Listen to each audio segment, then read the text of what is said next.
Bonjour les amis. Aujourd'hui, j'ai préparé pour vous un sujet qui s'appelle le fibron, problématique féminine. Je viens de le faire en tchèque sur mon Facebook Františka Janečková therapeutka. Et maintenant, je le fais en français parce qu'il y a une amie en France qui me l'a demandé. Alors, je la remercie qu'elle m'a incité de le faire. Donc, aujourd'hui, les fibrons. C'est un truc qui est pas mortel, mais qui est gênant. La femme, elle a à l'intérieur de son utérus un tissu, une forme qui n'est pas dangereuse, mais qui est gênante parce que ça dépend où elle est logée. Elle peut provoquer des douleurs pendant la menstruation, elle peut provoquer des complications de vie d'une femme. Et si on regarde comment ça se crée un fibron, pourquoi il est là, on va trouver que la femme, elle a inconsciemment une propension à vouloir un enfant, vouloir vraiment un enfant, mais elle ne peut pas l'accepter, elle ne peut pas vivre. Il y a un mais qui est extrêmement interdisant, parce que si elle a cet enfant en vrai, peut-être il y a danger. Et donc on va regarder qu'est-ce que c'est cette envie et cette interdiction qui habite cette femme. Donc j'ai plusieurs exemples. Bien sûr, je n'ai pas tous les exemples, mais au moins vous allez avoir la teneur, l'ambiance dans laquelle le code se fait et pourquoi on se fait ce fibron. Donc, première chose, c'est que la femme sent une dévalorisation au niveau de sa féminité et de sa compétence de procréation, parce que dans sa lignée féminine, les femmes ont été des porteuses d'enfants. On les a vues et regardez, toi, tu es femme, si tu as des enfants, tu dois avoir des enfants, tu dois amener à l'homme plusieurs enfants. Les rois disaient, si tu ne donnes pas un héritier, tu n'es pas une femme. Donc les femmes avaient ce rôle de faire un enfant. Et dans les familles, se disait au moins 12 enfants ou au moins 6 enfants. Parce que dans l'inconscient collectif de cette famille, c'est avoir des enfants, c'est la sécurité de survie, j'ai du mal à parler en français maintenant. C'est la sécurité de survie de la lignée familiale, et c'est aussi la sécurité économique, parce qu'avoir beaucoup d'enfants veut dire qu'ils seront là pour subvenir aux besoins des anciens, de ceux qui sont malades, et qu'il y aura cette entraide entre les vieux et les jeunes. Et les enfants vont assurer le bon vieillissement des parents. Donc, cette idée de l'inconscient collectif familial, c'est il faut avoir beaucoup d'enfants, il faut avoir au moins 5-6 enfants. Et donc, il y a des femmes qui ont plusieurs fibrons, en gros 3 petits, et peut-être, je ne l'ai pas rencontré en vrai, donc c'est une supposition. Peut-être il y a cette idée derrière leur difficulté de procréer ou de discerner pourquoi j'ai ces fibrons, pourquoi j'ai plusieurs fibrons. Donc ça, c'est une chose. Maintenant, j'ai 3 exemples plus concrets, qui sont plus ou moins vrais ou inventés, puisque le problème, c'est que les gens veulent ces histoires-là, mais ils ne veulent pas que ça soit leur histoire.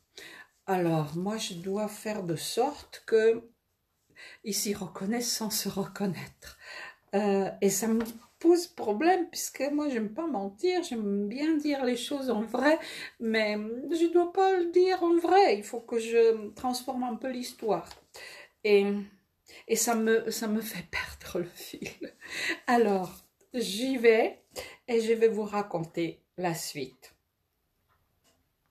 Donc, encore pour introduction, nous voyons statistiquement que les fibromes se créent principalement pendant la période fertile de la femme. Ça veut dire autour de la trentaine, même avant, mais quand la femme est fertile pour concevoir un enfant, pour être ensémencée. Et souvent, c'est lié à une difficulté de procréer, une partielle stérilité.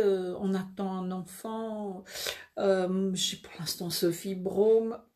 Voilà, donc c'est relié à la fertilité, à la compétence maternelle de la femme. Donc, on va pouvoir supposer que la blessure, le problème, le code est là-dessus.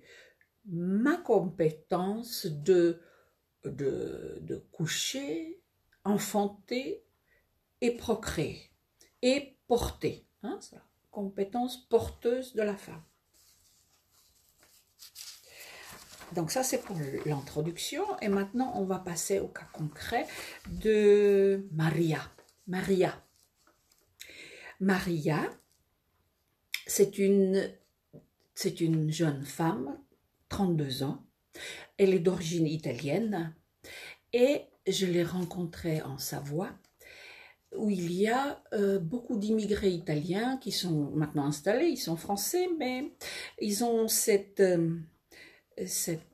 culture italienne en eux et ils ont toute leur histoire d'immigrants qui est souvent très compliquée et qui crée des pathologies particulières. Donc moi, en tant qu'immigrant, je pouvais bien les comprendre, je pouvais sentir leur difficulté de s'intégrer, de prendre la place, de se sentir pleinement à sa place, pleinement dans son lieu, pleinement en sécurité. Et bien sûr, tous ces immigrés qui immigrent pour les raisons économiques ou pour les raisons politiques ont cette difficulté-là. C'est comment je peux être reçu, comment je peux m'installer, comment je peux exister, puisque je suis venue celui qui courait, qui s'enfuyait ici chez vous. Je finis juste, c'est pour ceux qui sont invités dans un pays étranger comme expert, comme quelqu'un qui va apporter des valeurs, il ne va pas avoir cette problématique-là, il va se sentir au contraire valorisé à sa place parce qu'il aura cette reconnaissance du pays qui est une reconnaissance de grande valeur. Pour vivre et exister dans ce nouveau pays où il a été invité. Tandis que les autres, ils ont la difficulté à rester, procréer, avoir des enfants et maintenir leur famille. Ils vont être beaucoup plus pointus là-dessus. Donc ça, c'est juste une petite digression. Et maintenant, je continue sur Maria, qui donc arrive à 32 ans, elle a des règles douloureuses, elle a son compagnon, elle va avoir un bébé et ils y arrivent pas vraiment bien parce que elle se sent pas à l'aise, elle se sent pas à l'aise au lit, elle se sent pas à l'aise à cette idée d'avoir cet enfant. Elle a comme besoin de dire oui, je veux cet enfant, mais il faut pas que je le dise. Il faut le cacher. On peut pas le dire comme ça pourrait mal finir. Ça se dit pas. Il faut attendre qu'il soit là d'abord. Oui, mais s'il est là, est-ce que toutes les conditions sont bonnes? Est-ce est-ce que mon mari il va assurer? Est-ce qu'on a un bon nid? Est-ce qu'on a une bonne maison? Est-ce que tout ça soit bien pour pouvoir le faire? Et donc, elle a plein de questionnements, elle n'est pas à l'aise là-dedans. Et elle est venue me voir et donc on regarde. Et on se rend compte que, parce que je lui demande, ok, donc tu veux tu veux ce bébé et tu le veux pas. Qu'est-ce qui s'est passé pour ta mère? Qu'est-ce qui s'est passé pour ta maman quand elle t'a eu? Et elle m'a dit, oui, elle m'a eu, elle était déjà installée en France, ça allait, euh, elle m'a rien dit spécial là-dessus. Mais elle m'a raconté comment elle a quitté la France avec son amoureux, qu'ils étaient tout jeunes. C'était dans les années 50 après la guerre. Et ils étaient fugitifs. Ils étaient un peu perdus. Ils rêvaient de la France. Ils rêvaient que là-bas, ça serait mieux. Et donc, ils venaient à pied. Ils devaient se cacher. Et ils devaient prendre les sentiers ou passer les douaniers. Et à l'époque, c'était pas sécure du tout parce que c'était après la guerre, les, les, les sans-papiers n'étaient pas bien vus. Et donc ils avaient peur, ils ne savaient pas exactement ce qui allait se passer parce qu'ils allaient dans un inconnu total. Et c'était tellement laborieux et exténuant que la jeune femme, elle a, elle a fait une fausse couche. Et bon, après, ils ont trouvé où travailler chez des exploitants agricoles là-bas. Ils ont travaillé dur pour avoir une petite chambre et après avoir 2 chambres et après construire une petite maison. Donc tout ça, c'était extrêmement difficile, les conditions. Et cette femme, bon, elle a son enfant, Maria, mais c'est toujours avec cette idée, pourvu que je ne la perde pas, pourvu que on me fasse pas un mauvais coup, qu'on ne soit pas chassé, qu'il faut que ça soit en secret, en cachette. Et en fait, cette programmation était transmise à Maria pour dire qu'avoir un enfant, c'est une labeur extrême, c'est dangereux, il faut se cacher, il y a un danger de mort. Donc avoir un enfant, il faut se cacher, il y a un danger de mort. C'est ça qu'elle vivait. Et du coup, elle ne pouvait pas vraiment appréhender et embrasser cette situation sereinement. Donc, voilà, en mettant la lumière sur toute cette histoire, elle a pu se détendre et tout son bassin et son utérus a pu lâcher le fibron et elle pouvait, je suppose, parce que c'est jamais facile, vivre sa sexualité avec son mari librement pour enfanter son enfant si désiré. Donc ça, c'était Maria. J'ai une note ici, comme quoi la femme qui accouche, on dit elle est au travail. Elle est au travail. Et nos immigrés, ils sont venus pour travailler en France.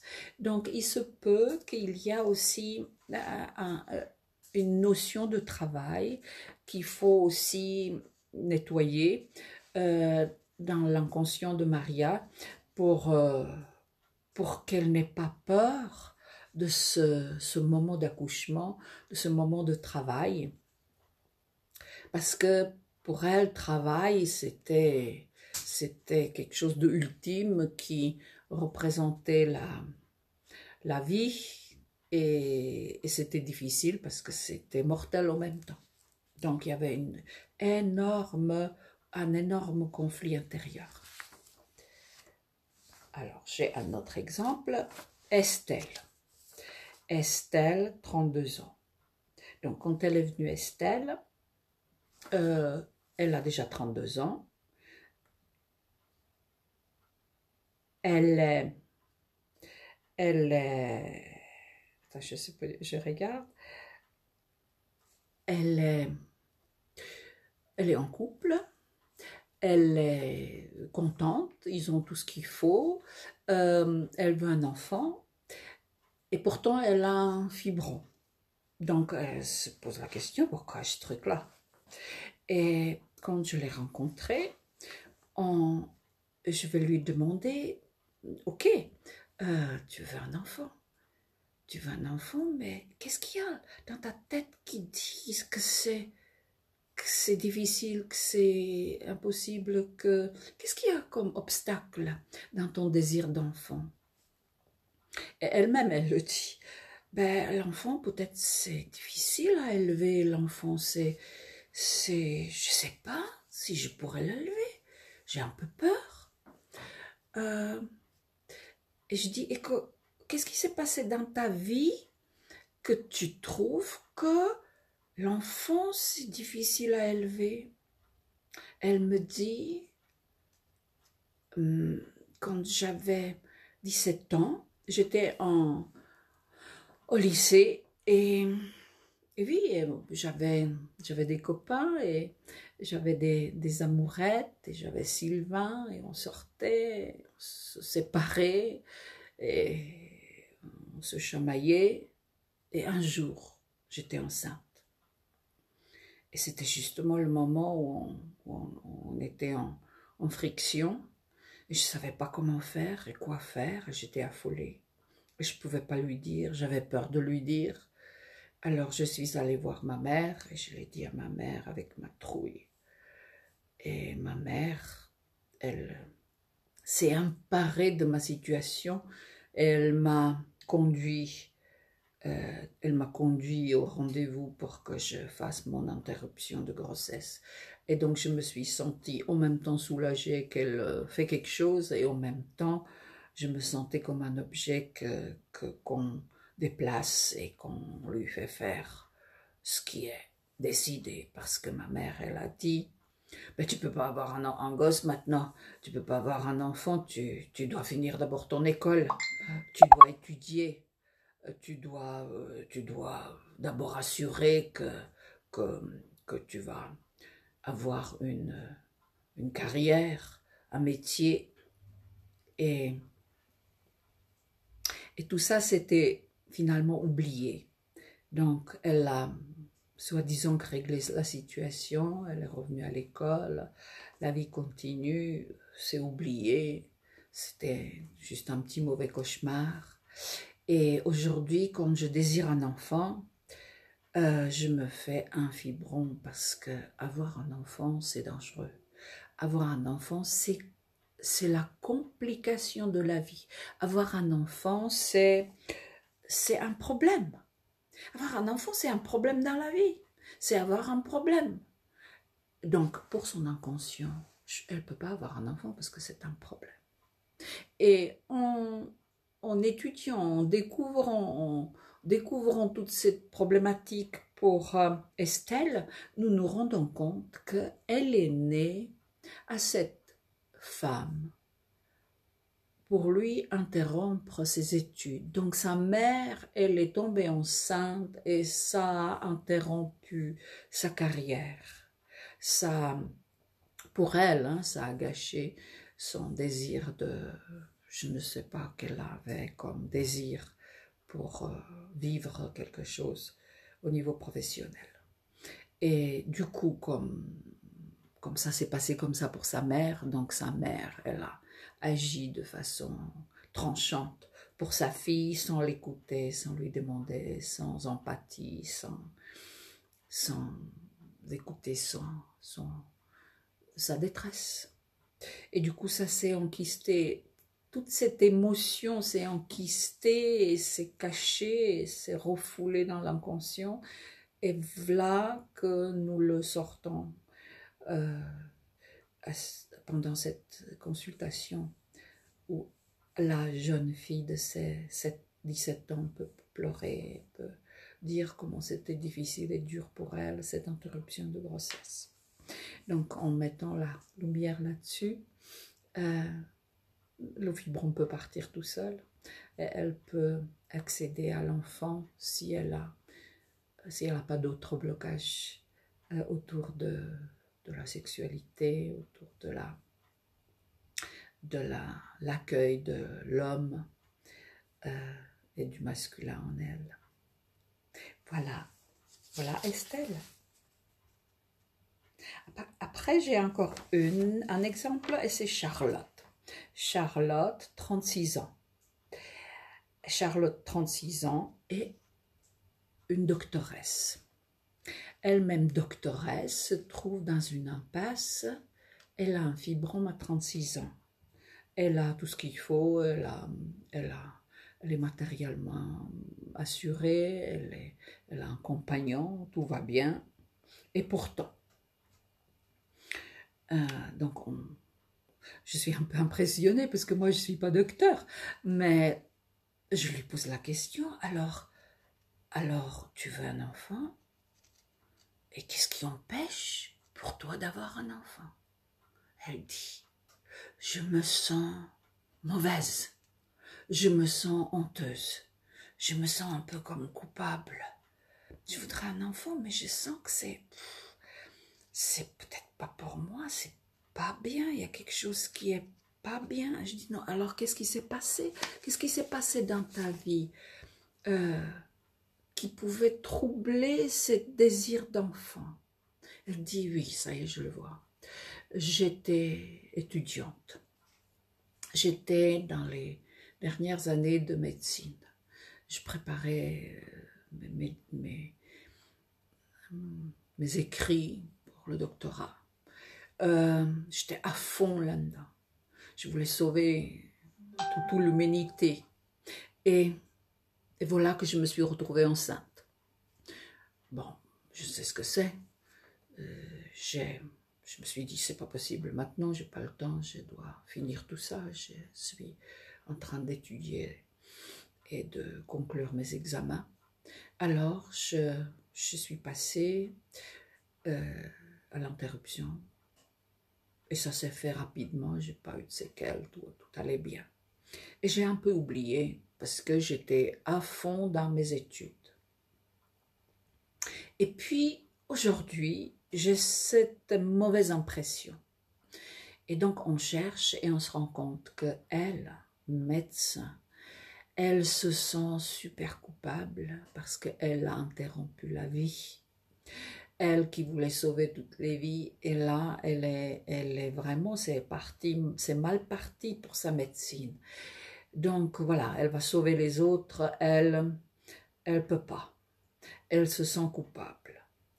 Et nous nous rendons compte que sa culpabilité, elle est multipliée, elle est colossale parce que elle vient d'une famille catholique où le Dieu a décidé que tu auras un enfant, alors tu auras un enfant et tu n'as pas le droit d'interrompre la vie de cet enfant.